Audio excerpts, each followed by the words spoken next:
Hi, my name is Claire Burke, and this is my summary video for my generic criticism paper. So the summary of the artifact that I chose and its context, I chose 10,000 Hours by Dan and Shay. It's a country song. It's a super well-known country song. It has over 1 billion streams on Spotify. It reached number 4 on Billboard Top Hits. And they were able to win an award for the best country duo / group performance, and they played it at the Country Music Awards back in 2020. And the song is a country song. It's been put in that genre, and it is telling a story of how a man will spend 10,000 hours, or basically his whole life, getting to know the woman that he loves better.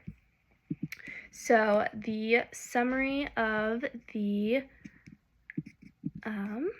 method as it was applied. So the method for this week is generic criticism, and this method kind of states that everything can be placed into a genre, and we as humans do this to make things more clear, and we like to group things together and stereotype them, just create clarity in our brain.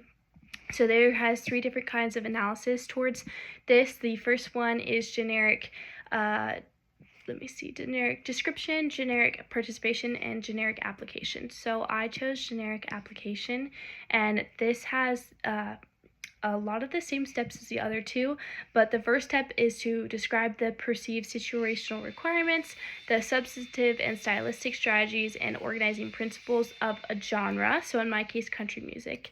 And then the exact same methods applied to the artifact, and then you criticize the requirements of the evaluation of the artifact according to its success to fulfill the required characteristics of the genre. So basically, you take what you just found out about what classifies that genre, you look at it, your artifact, through that lens, and then you analyze whether it actually did fit in that category or genre.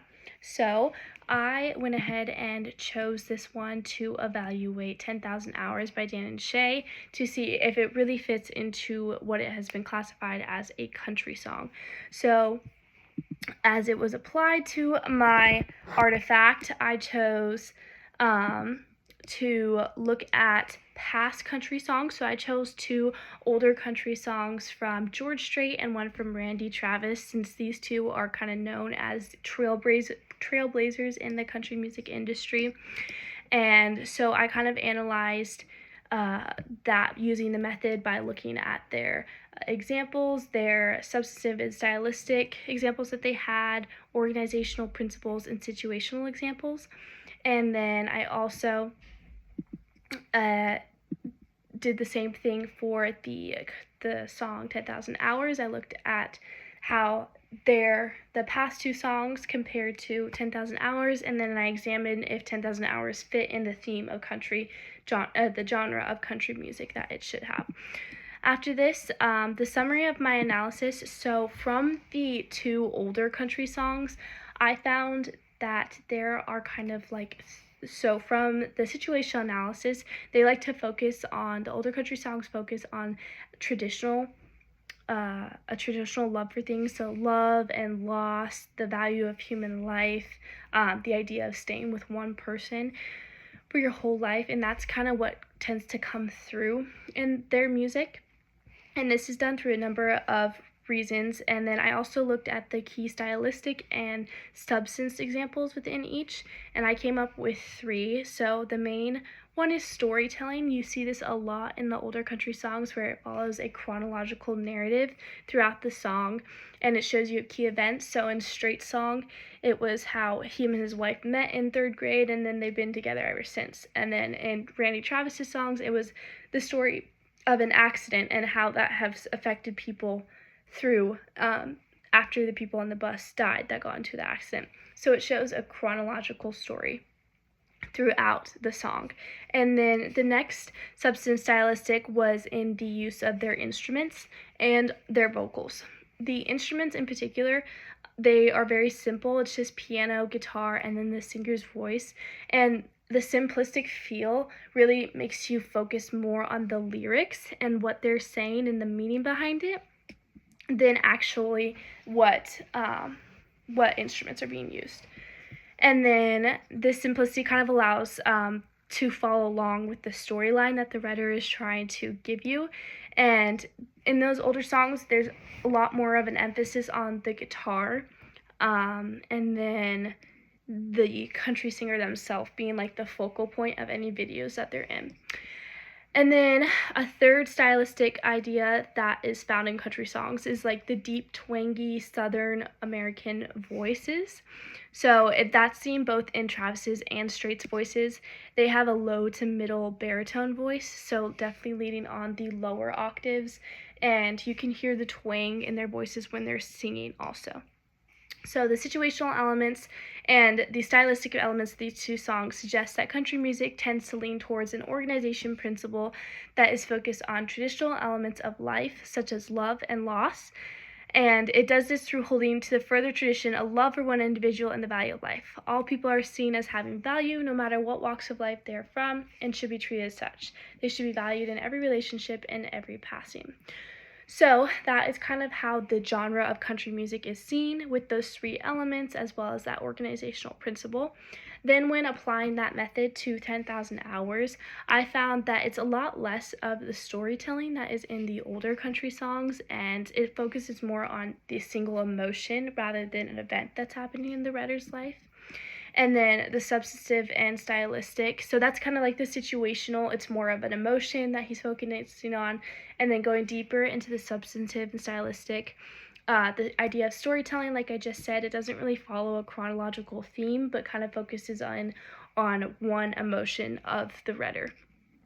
And then the next element was the instruments used. In 10,000 Hours, there's definitely a more complicated range of instruments than in the older country music genre, because there's more, like 3 different types of guitars. There's a mandolin and drums, and they also use a synthesizer and auto-tune within it, which gives it more of a pop feel than of an old country where it was more simple sounding, more guitar, more of the singer's voice coming through. This one you can definitely hear the music, and there's more focus on the actual instruments.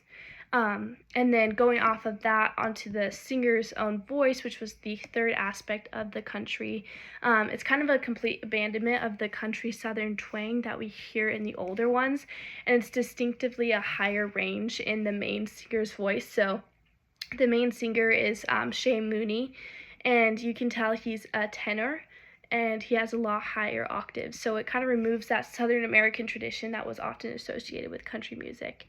So in contrast, their organizational principle seems to provide more of a pop style determination to do something, as well as a more diversity in their use of instruments. So it is pushing way more towards a pop feel.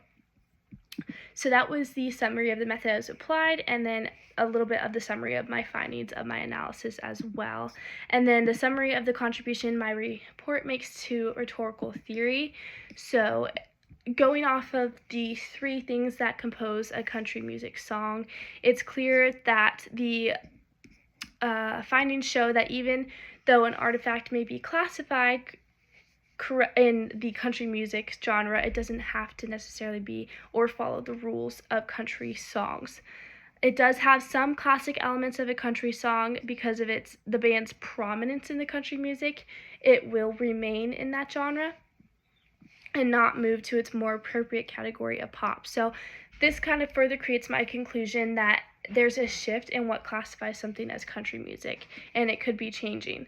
So rather than the acoustic guitar, the southern accent, and the strong use of storytelling, the now use of various instruments, a wide use of vocal ranges, and as well as little to no storytelling, and these types of songs can now be classified as country music. So this is potentially creating a new genre that has the country feel of kind of like the emotion story, like in a sense lyrics, but there's definitely more pop sounds and voices.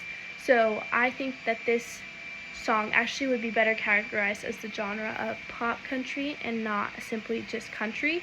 And this kind of shows that there's a shift happening in what classifies something as country music, and it's definitely a unique finding from my research. So thank you for listening.